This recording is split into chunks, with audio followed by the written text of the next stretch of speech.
1950년대 후반에 프랑스의 예술가 이브 클랭이 비물질적 회화 감성존, 그러니까 텅 빈, 보이지 않는 구역을 사람들에게 수표를 받고 팔았습니다. 심지어 전시회 개막식에 사람들을 잔뜩 초대해놓고는 창문만 파란색으로 칠해진 완전 텅 빈 방을 덜렁 보여주기도 했죠.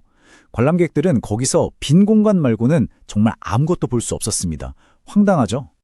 근데 바로 이 지점에서 미술사에 엄청난 패러다임 변화가 일어난 겁니다. 우리가 아는 고전 미술이 눈에 보이는 아름다움, 만질 수 있는 물리적 대상, 그리고 명확한 형태에 집착했다면요. 현대미술은 아이디어 자체, 즉 개념, 관객이 느끼는 경험, 그리고 형태가 아예 없는 비물질성으로 관심사를 확 옮겨버린 거예요. 여기서 짚고 넘어갈 핵심은 이 텅 비어있다는 것이 단순히 관객을 골탕 먹이려는 장난이 아니라는 겁니다. 예를 들어 1993년에 요헨 게르츠라는 예술가가 독일 자르브리켄성 광장에 보이지 않는 기념비를 만들었어요. 어떻게 했냐면요. 광장 바닥에 깔린 8,000개의 조약돌 중에서 2,164개를 빼내서 그 밑바닥에 나치 때문에 훼손된 유대인 묘지들의 이름을 빽빽하게 새겨 넣었습니다. 그러고는 글씨가 안 보이게 돌을 거꾸로 뒤집어서 다시 묻어버린 거예요. 광장을 걷는 사람들은 발밑에 그런 게 있는 줄 꿈에도 모르겠죠. 그런데 오히려 이 아무것도 안 보이는 텅 빈 광장이 자칫 잊혀질 뻔한 그 끔찍한 과거를 계속해서 떠올리게 만드는 엄청나게 강력하고 정치적인 장치가 된 겁니다. 이제 예술이 기술과학과 어떻게 경계를 허물어버리는지 볼 차례입니다. 이제 예술가들은 그냥 빈 공간에 보여주는 데서 만족하지 않습니다. 아예 관람객들을 충격에 따뜨리는 기괴한 실험의 영역으로 넘어가 버리거든요. 쓰레기나 신체 분비물은 기본이고요. DNA, 심지어 유전자 조작 동물까지 등장합니다. 에두아르드 카츠의 작품을 보면 해파리에서 형광 유전자를 뽑아내서 토끼 배아에 주입해버렸어요. 그 결과 자외선을 비추면 온몸이 초록색으로 야광처럼 빛나는 토끼, 알바가 태어났죠?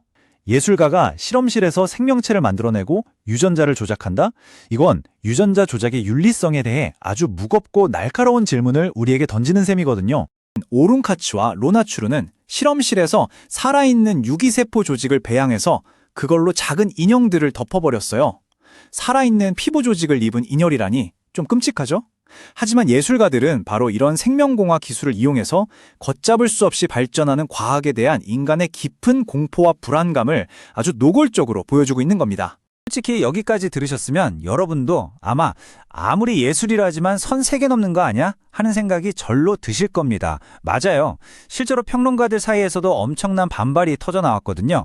예술이 진정한 의미를 잃어버렸고 돈벌이에만 혈안이 됐고 사회적 문제엔 관심도 끄는 채 그저 그런 평범한 장난질로 전락했다는 비판들 아주 일리가 있습니다.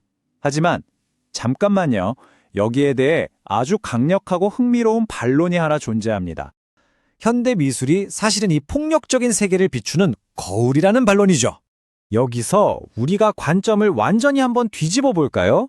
예술가들이 정신이 나가서 너무 멀리 선을 넘은 걸까요? 아니면 사실 우리가 살고 있는 이 현실 세계의 잔혹함과 미친 듯한 폭력성이 예술가들의 상상력 따위는 이미 아득하게 뛰어넘어버린 걸까요? 철학자 아도르노의 생각을 빌려오자면 매일 뉴스에 나오는 집단학살, 끔찍한 테러, 사람을 부품 취급하는 극단적인 자본주의, 그리고 만연한 도시의 폭력들. 사실 이 고도로 기술화되고 폭력적인 진짜 현실이 그 어떤 기괴한 현대 미술 작품보다 100배, 1000배는 더 끔찍하다는 겁니다. 그러니까 예술은 그저 이 미쳐 돌아가는 현실을 힘겹게 뒤쫓아가며 흉내내고 있을 뿐이라는 거죠. 멕시코의 예술가이자 실제 법화학자인 테레사 마르골레스의 작품이 이 상황을 진짜 기가 막히게 보여줍니다. 이분은 미술관에 커다란 가습기를 설치했어요. 근데 그 안에 물이 뭔지 아세요? 바로 영안실에서 끔찍한 폭력 사건으로 죽은 시신들을 닦아낸 물이었습니다. 그 물을 기화시켜서 공기 중에 뿌린 거예요. 관람객들은 그 죽음의 흔적이 담긴 물방울이 자기 피부에 닿고 숨을 쉴 때 호흡기로 들어오는 걸 꼼짝없이 경험해야만 했습니다. 끔찍하죠?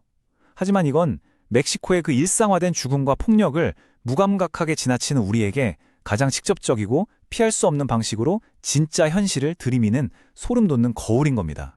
산티아고 시에라라는 작가의 퍼포먼스도 마찬가지로 우리가 사는 자본주의 현실을 뼈저리게 모방합니다.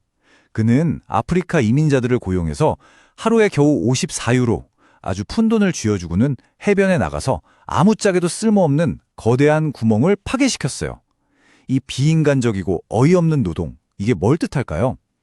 돈 때문에 사람을 철저하게 도구로 전락시키고 소외시키는 극단적인 자본주의 시스템을 예술이라는 이름으로 적나라하게 고발한 겁니다. 굉장히 불편하지만 사실 이게 우리가 매일 발딛고 사는 세상의 축소판 아니겠습니까?